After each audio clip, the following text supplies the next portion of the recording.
We're hoping to turn North Yorkshire Police from a good to a great police service. That means we have to be more responsive. The officers need to remain in the communities far longer than they currently are. That's why we're investing in mobile technology. The technology that currently we have isn't fit for purpose. We are looking at proven technology that exists across the United Kingdom, which will allow us to make sure our officers are in the right place, doing the things that the community want them to do, and also making sure that those who want to come to North Yorkshire to commit crime will be captured by ourselves. So the part of what we're trying to achieve is to make sure that we've listened to the community, that we're fully cognizant of the desires of the Police and Crime Commissioner to deliver on behalf of the people of North Yorkshire and maintain a policing service that is dynamic enough and flexible enough to meet those emerging challenges. As an example, we are looking at the supervisory ranks across the organisation. We've done that in such a way that we can invest 20 constable posts into key areas of concern for myself and the wider policing community, including a new cybercrime unit for North Yorkshire Police, and also investment in high-tech crime, public protection, and making sure that we have the right level of resources across the county. I think, bearing in mind we are surrounded by 7 other police services, most of whom have reduced their officer numbers, North Yorkshire Police is absolutely committed to trying to maintain that level of frontline service delivery. That does mean we're going to have to challenge some of the ways that we do our business.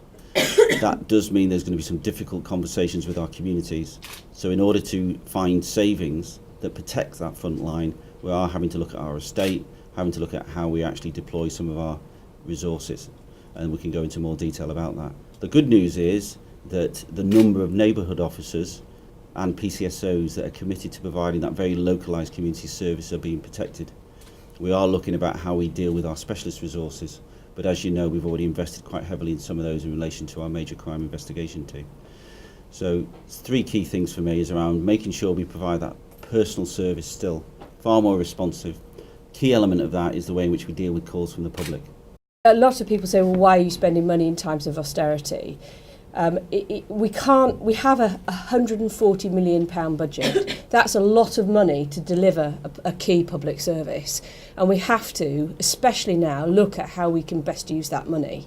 And just because it's times of austerity does not mean that we stop investing in the future of this police service. We have to make sure that the communities of North Yorkshire are kept safe and that policing resources are used more intelligently and efficiently in order to move forward in the future. So that investment is absolutely critical. The actual operational policing model has the potential to deliver about £1.4 million worth of recurring savings. You have to remember that some of the investment in the IT is one-off capital money, not revenue.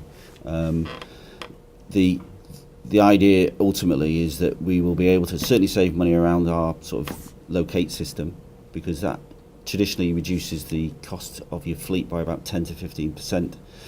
Some of these projects will be through a full business case. So what we've done is identify the kit that we require in certain aspects of it, and then knowing that if you model what's happened elsewhere, we will see the usual kind of return and investment, and the locate system is about 15%, because you reduce the size of your fleet, your fuel drops because you're actually using your fleet far better.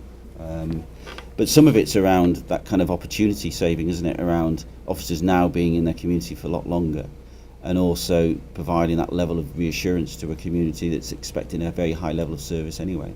And we're trying to maintain that by being smarter about how we deliver policing, knowing that, you know, we still have to deliver some of the savings. And in some of the rural areas, we are able to take some of those roles that are currently not out and about in communities and to deploy them in the local communities. So some areas like Craven will actually see more officers in the rural communities than they currently have at the moment.